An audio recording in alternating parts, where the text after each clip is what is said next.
ये लाहौर लेके आ रहे थे तो इन्होंने मुझे कहा कि हम आपको पेश नहीं करेंगे। पहले इन्होंने मुझे कोशिश की, मैंने कहा भाई पीछे हो जाओ, करीब नहीं आना मेरे, मुझे मारनी है तो सीधी गोली मार दो, दूसरी बात कोई नहीं है, मैं लेकिन बदला लूंगा, ये मैंने कहा था। और मैं वैन के एक बंदा आया हथकड़ी लेके, मैंने कहा क्या बात है, कहता है हथकड़ी लगानी है।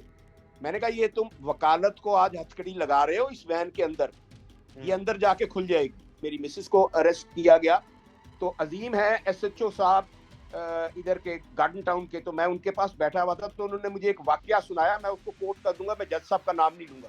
अजीम साहब जो है एसएचओ साहब, उन्होंने मुझे कहा कि जी मैं ड्यूटी लगी थी मेरी, एक जज साहब फौत हो गए, तो वहां पर कब्रिस्तान में, तो उनकी कब्र से जो है ना बड़ी स्मेल आ रही थी और कीड़े थे।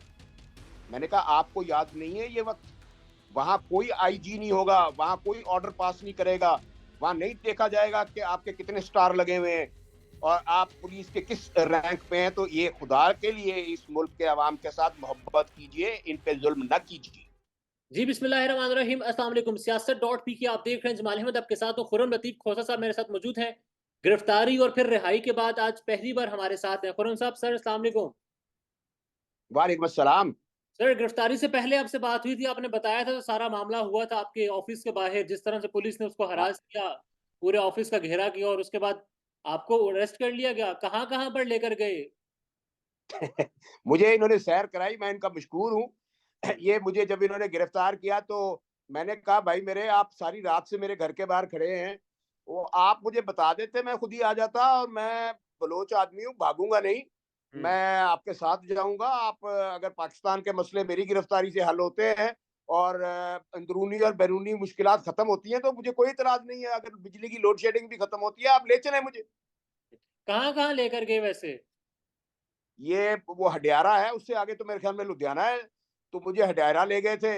वहां जाके इन्होंने मुझे कोशिश की कि मैं कोई खौफ करूं, मैंने कहा यार मेरा कोई तकाजा नहीं है आपसे, मुझे आप सिर्फ मुसल्ला दे दें और मुझे आप वजू की जगह दे दें, साफ मुझे टॉयलेट चाहिए क्योंकि मैंने नमाज पढ़नी होती है, इसके अलावा मेरा कोई तकाजा नहीं है, ना गर्मी का, ना सर्दी का, ना रोशनी का, ना मच्छर का। तो वहां से फिर इन्होंने कुछ देर मुझे उधर रखा, उसके बाद ये मुझे लेकर, पहले इन्होंने मुझे कोशिश की, मैंने कहा भाई पीछे हो जाओ, करीब नहीं आना मेरे, अगर वो अल्लाह को जान देनी है, मेरी जान अल्लाह के हाथ में है, मुझे मारनी है तो सीधी गोली मार दो, दूसरी बात कोई नहीं है, मैं लेकिन बदला लूंगा, ये मैंने कहा था। और मैंने कहा आज ये ना समझना कि मैं ये ऐसे बात कर रहा हूँ, मैं अशर के दिन लूंगा, इसमें दूसरी बात ही कोई नहीं है, और ये गवाह है वो इस चीज के, और मेरा अल्लाह गवाह है। हम्म। उसके बाद इन्होंने अब उधर हवालात में बिठा दिया, मुझे कोई गिला नहीं था। मैंने कहा कोई, फिर उसके बाद आए कि जी अब आपको यहाँ से शिफ्ट करना है, मुझे बीआरबी के साथ अंधेरी सड़कों पे ले जाते रहे, वो टूटी हुई सड़कें थी, मैंने कहा ये बीआरबी है भाई मेरे, बचपन में हम इधर ही मोटरसाइकिल पे आके थ्रिल ट्रेल ड्राइविंग किया करते थे, नहीं नहीं नहीं नहीं नहीं, ये कोई और जगह है। और मैंने कहा यार छोड़ो।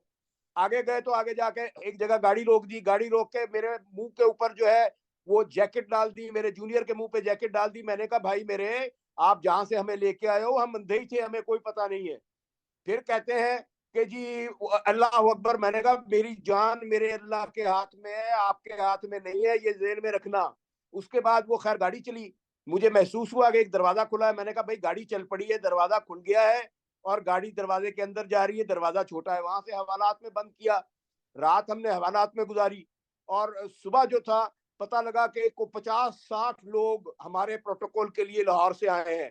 एक डीएसपी साहब थे, मैं नाम तो नहीं लूंगा उनका, हम्म। मैं खैर जब उन्होंने मुझे बताया कि मेरे ऊपर कौन सा पर्चा हुआ, मैं हंस पड़ा, मेरा कहका निकल गया। मैंने कहा यार अगवा बराए तवान भी लगाना था और भी कोई दफात थी तो लगा देनी थी। मैं अपने मुल्क के लिए इसमें फख्र महसूस करता हूं, मैं अपनी आइडियोलॉजी के लिए फख्र महसूस करता हूं। मैंने कहा पाबंदे सलासल दुनिया के तमाम लीडर हुए हैं, तो अगर ये नाचीज अपने पाकिस्तान के लिए, अपने पाकिस्तान की आवाम के लिए और पीटीआई के लिए अंदर आ गया है और अपने वकला के वकार के लिए अंदर आया है, सबसे बड़ी बात के वकला के वकार, मुझे इसलिए पाबंद सलासिल किया गया कि मैंने उनको ये सवाल किया था कि मेरे दफ्तर के बाहर वो क्यों खड़े हैं। मैं अपने वकला के, क्योंकि वो मेरे दफ्तर को, मेरे कारोबार को, मेरे उस टर्नर रोड को जिसको मैं इबादत की जगह समझता हूँ, मेरे दफ्तर को, वहां पर ये उसको हरासा कर रहे थे, तो मैंने अगर मैं उसके लिए अंदर आया हूं तो मुझे फख्र मौजूद, और मुझे फख्र है इस चीज के ऊपर कि पूरे पाकिस्तान के बुकला यक जुबान होके बोले हैं। बल्कि मैं शुक्रमंद हूं अपने पाकिस्तान के 20-22 करोड़ आवाम का, मैं शुक्रमंद हूं ओवरसीज पाकिस्तानियों का, मशकूर हूं उन सारों का जिन्होंने मेरे साथ खड़े हुए जो उस रात जब मुझे वापस लाया गया, देर तक खड़े रहे, और जब मुझे ये लाहौर लेके आ रहे थे तो इन्होंने मुझे कहा कि हम आपको पेश नहीं करेंगे। मैंने कहा कोई बात नहीं, मैं सोच के आया हूँ कि आपने आपका मेहमान रहना है, और ये साल मुझे जो है ना अल्लाह ताला जिधर भी रखेगा, मेरी जान मेरे रब के हाथ में है, तो मैं उसमें खुश हूँ। फिर उसके बाद जब ये मगरिब के टाइम गालिबन मैं जब नमाज के लिए उठा हूँ, वजू करने के लिए, तो भगदड़ मच गई एकदम। जब भगदड़ मची, मैंने कहा क्या हुआ, चले चले अभी चले। मैंने कहा यार मुझे नमाज तो पढ़ लेने दो। उन्हें जी नहीं बुला रहे, उधर बुलाया, कोर्ट में जाना कोर्ट में जाना। मैं कहा यार मैं तो सोच के आया था कि आप मुझे आपका मैं मेहमान रहूंगा काफी देर तक, आप मुझे वापस छोड़ रहे हैं। जब मुझे हाई कोर्ट लेके आए हैं तो पहले मुझे ले गए मजंग थाने, क्योंकि इन्होंने कोई कार्रवाई नहीं की हुई थी, इन्होंने कोई पेपर वर्क नहीं किया हुआ था, कुछ भी नहीं था। मजंग थाने मुझे 20 मिनट इन्होंने रखा प्रिजन वैन के अंदर। बल्कि जब प्रिजन वैन में बिठाया तो मेरा जो जूनियर था, मैंने कहा देखो तुम कितने खुशनसीब आदमी हो अली मुर्तजा, लोग इधर इस सेल के अंदर या इस प्रिजन वैन के अंदर चोरी करके आते हैं, हम अपने मुल्क के लिए आए हैं, हम अपने अवाम के लिए आए हैं, हम अपनी पार्टी अफिलिएशन के लिए आए हैं, हम एक आइडियोलॉजी के लिए आए हैं। जो जुल्म पाकिस्तान में हो रहा है, हम उसको हाईलाइट करने के लिए हमें अल्लाह ने मौका दिया है। जब वो शोफर ड्रिवन वो जो थी प्रिजन वैन चली, मैंने कहा यार इस वैन को मैंने बाहर से बहुत दफा देखा था, 22 वकील मेरे साइल इसमें आते रहे, आज ये शोफर ड्रिवन जो व्हीकल है जिसमें हम दो ही जा रहे हैं, तो अल्लाह ने हमें मौका दिया है। और आप आगे पीछे देखो कि ये किस तरह से इन्होंने 50-60 के करीब हमारी हिफाजत के लिए, प्रोटोकॉल के लिए लोग आए हुए हैं। बार जब ये हाई कोर्ट की तरफ वहां से हमें प्रिजन वैन में 20 मिनट मजंग थाने में बिठाया इन्होंने ताला लगा के, मैंने उसको कहा यार आज हम रात यहीं सो जाएंगे, कोई बात नहीं है, इनके ऊपर कोई मेरे ख्याल में मुसीबत बनी है, कोई बेलफ आ गया या कुछ हुआ है, ये हमें इस वैन में ही रखेंगे आज, तो लिहाजा ये बेफिक्र होकर यहाँ सो जाओ, अल्लाह का नाम लो, हमने नमाज ही पढ़नी है ना, हमने और क्या करना है, हम अल्लाह के, और मेरा ये ईमान है, मैं इस दुनिया में भी अल्लाह का मेहमान हूँ, इससे पहले जहां था वहां भी बरजक अपना उसमें आलम अरबा में अल्लाह का मेहमान था, बरजक में भी अल्लाह का मेहमान होऊंगा। तो मैं कहा मैं राजी हूँ जो उसने मुझे जिधर भी रखना है। कुछ कभी ट्रक को स्टार्ट करें, कभी वैन को पीछे करें, कभी आगे करें, फिर एकदम भगाई इन्होंने वैन। तो नजर आया कि हम हाई कोर्ट आ गए। जब हाई कोर्ट आए हैं तो गेट के बाहर वो मुझे ऐसे लगता था कि मेरे ख्याल में वो कुलभूषण था जो इंडिया का आया था, उसके लिए भी इन्होंने इतनी सिक्योरिटी नहीं की होगी जितनी, उसको तो वीआईपी करके छोड़ा है ना कि ये ले जाए जी आप। वो जनाब जब अंदर एक वैन के एक बंदा आया हथकड़ी लेके, मैंने कहा क्या बात है, कहता हथकड़ी लगानी है। मैंने कहा ये तुम वकालत को आज हथकड़ी लगा रहे हो इस वैन के अंदर, ये अंदर जाके खुल जाएगी। जब अंदर आए हैं, बल्कि मैं उतरा हूं तो मुझे पुलिस वालों ने पकड़ने की कोशिश की, मैंने कहा पीछे हो जाओ, मेरे करीब मत आना, मैं वकील हूं, ये मेरा घर है जिधर तुम जा रहे हो। फिर वो डीएसपी साहब सुन रहे, अगर सुनेंगे तो उनको पता लग जाएगा, मैं उन्हीं का जिक्र कर रहा हूँ जो मुझे कई कहानियां सुना रहे थे वहां बैठ के। मोहतरम है, मैं उनकी इज्जत करता हूँ, इसमें कोई दूसरी बात नहीं है। मैं अपने अपने इदारों की मैं इज्जत नहीं करूंगा तो कौन करेगा, ये मेरे इदारे हैं ना, ये किसी और के इदारे तो नहीं है। तो वो मेरे साथ पहले लेफ्ट साइड पे थे, फिर वो राइट साइड पे आ गए, तो पूछते हैं कि किधर जाना है, कहो दसो दसो कितने। मैंने कहा जी मेरा घर है, आए मैं आपको ले जाता हूँ, मैं आपको बताता हूँ कि किधर जाना है। वो थाना आपका था, आपने मुझे बताना था मैंने किधर जाना है, यहाँ मैं आपको बताऊंगा कि हमने किधर जाना। तो अल्हम्दुलिल्लाह मेरे वहाँ मेरी बार वहां मौजूद थी, मेरे मेरे बहादुर बुकला वहां मौजूद थे, मेरी फैमिली तो थी वो भी मेरा घर है, वो ये बार मेरी फैमिली है, ये मेरा अपना घर है, ये मेरा अपना खून है। तो मैं जब वहां गया तो वो खचाखच भरा हुआ था। जज साहब ने जब इस्तगफार किया, प्रोसिक्यूटर, मैं प्रोसिक्यूटर का भी शुक्रिया अदा करता हूँ कि उन्होंने डट के मुखालफत की, उन्होंने मुझे दहशतगर्द बना दिया, उन्होंने मेरे हाथ में क्लेशन को पकड़ा दी, उन्होंने मेरे से वो क्या कहते हैं वो, यूनिफॉर्म फाड़ा है आपने और क्लैशन को डाली आप पर, इस तरह के सारे जी इल्जाम। मैंने पहले तो ये जो भी कह रहे हैं उधेड़ने का, मुझे नहीं पता क्या उधड़ा क्या नहीं उधड़ा, लेकिन वो उन्होंने कहा कि जी ये इन्होंने वो वायरलेस सेट छीन लिए, इन्होंने बंदूकें निकाल ली, इन्होंने वो सारा कुछ तो मीडिया ने दिखाया कि ये क्या हुआ वाकया, मैंने वहां पे क्या कहा, पुलिस वालों ने वहां पे क्या कहा। बल्कि इससे 2-3 दिन पहले कोर्ट के अंदर एक पिटिशन के जो मेरे कागजात जो रिजेक्ट किए एन 122 से, उसकी बहस के दौरान मैंने ये वाकया कोर्ट को बताया कि मैंने कहा जी मेरे कागजात न सिर्फ रिजेक्ट किए गए, मेरी मिसेस को, शाइस्ता को, खोसा को गिरफ्तार किया गया और उसको और मेरे जूनियर्स को मुख्तलिफ थानों में फिराया गया, फिर बाद में छोड़ दिया गया। तो उसके बाद ये मेरे दफ्तर में इस तरीके से आए। गालिबन उस दिन भी मुझे गिरफ्तार करने आए थे। मुझे तो अब ये लगता है कि ये उस दिन भी मुझे गिरफ्तार करने आए थे, जैसे बाकी के इंजीनियर्ड वकूए, मैं कहता हूँ ये इंजीनियर्ड वकूए जैसे बाकी के किए गए हैं, कि दिन को रात करके दिखाया जा रहा है और मजलूमों को जो है वो जालिम करके दिखाया जा रहा है। तो ये उस दिन भी इनके अज़ाइम कुछ ऐसे ही थे, ये उस दिन भी कुछ ऐसा ही करना चाहते थे।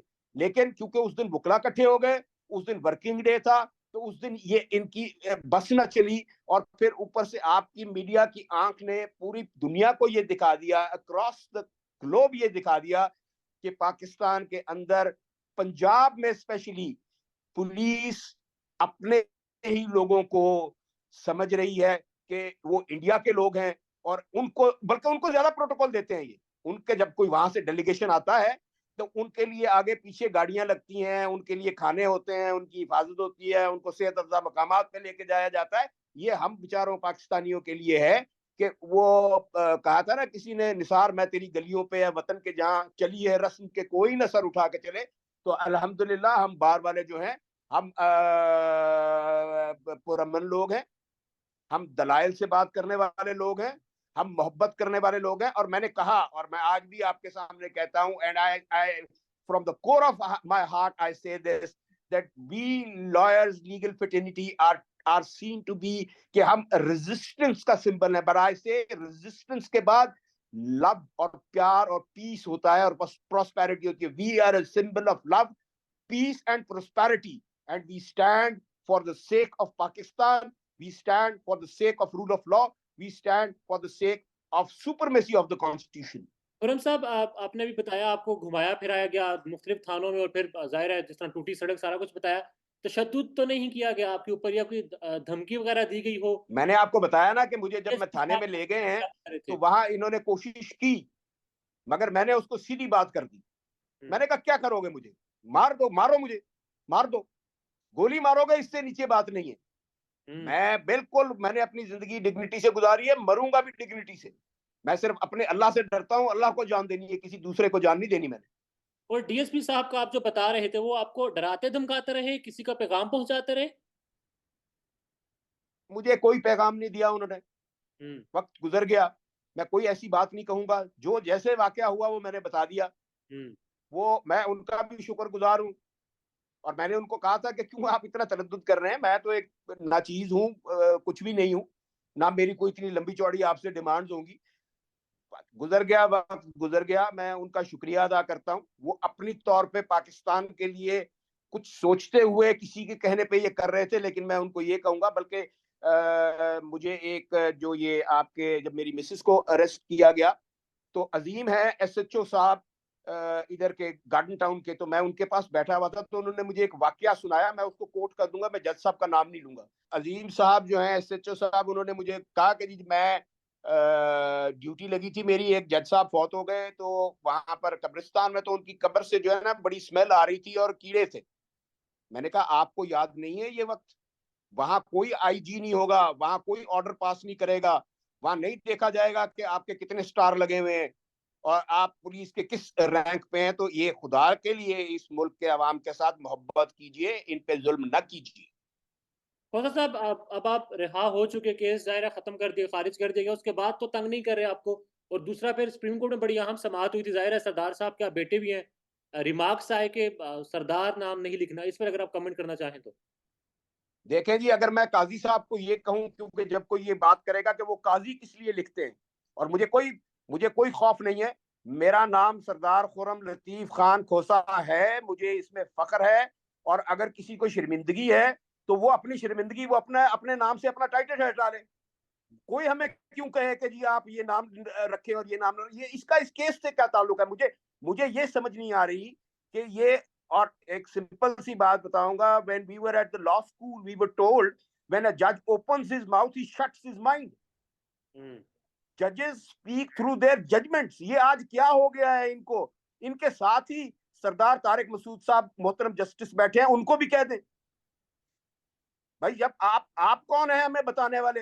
और अल्लाह ताला ने कुरान में कहा है कि मैंने तुम्हें जातों में इसलिए तकसीम किया है ताकि तुम्हारी शनाख्त हो सके। हो भाई, कुरान के खिलाफ क्यों बात कर रहे हैं आप। जो चीज हमें अल्लाह ने दी है, जो कुरान कहता है जिस चीज को, उस शनाख्त को आप हमसे कौन है कहने वाले कि ये हम नहीं लिख सकते। मैं तो ये बिल्कुल बात करूंगा, अगर मुझे कोई कहेगा कि तुम सरदार क्यों लिखते हो, तो मैं उसको कहूंगा कि तुम काजी क्यों लिखते हो। ये क्या बात हुई?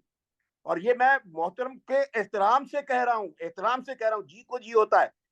हम अदालतों का एहतराम करते हैं, हम मोहतरम जजेस का एहतराम करते हैं, इसलिए नहीं कि वो जज हैं, इसलिए कि वो उस कुर्सी पे बैठे हैं। हम उस कुर्सी का एहतराम करते हैं। भारतौर एहतराम की भी एक हद होती है। आप अगर लोगों को उनकी जात के ऊपर या उनके टाइटल के ऊपर, और सरदार का मतलब पता है उनको? सरदार का मतलब होता है बड़ा। सरदार का और कोई मतलब नहीं होता। अरबी में चले जाएं आप, वो शेख किस लिए कहते हैं? वो सरदार को शेख कहते हैं।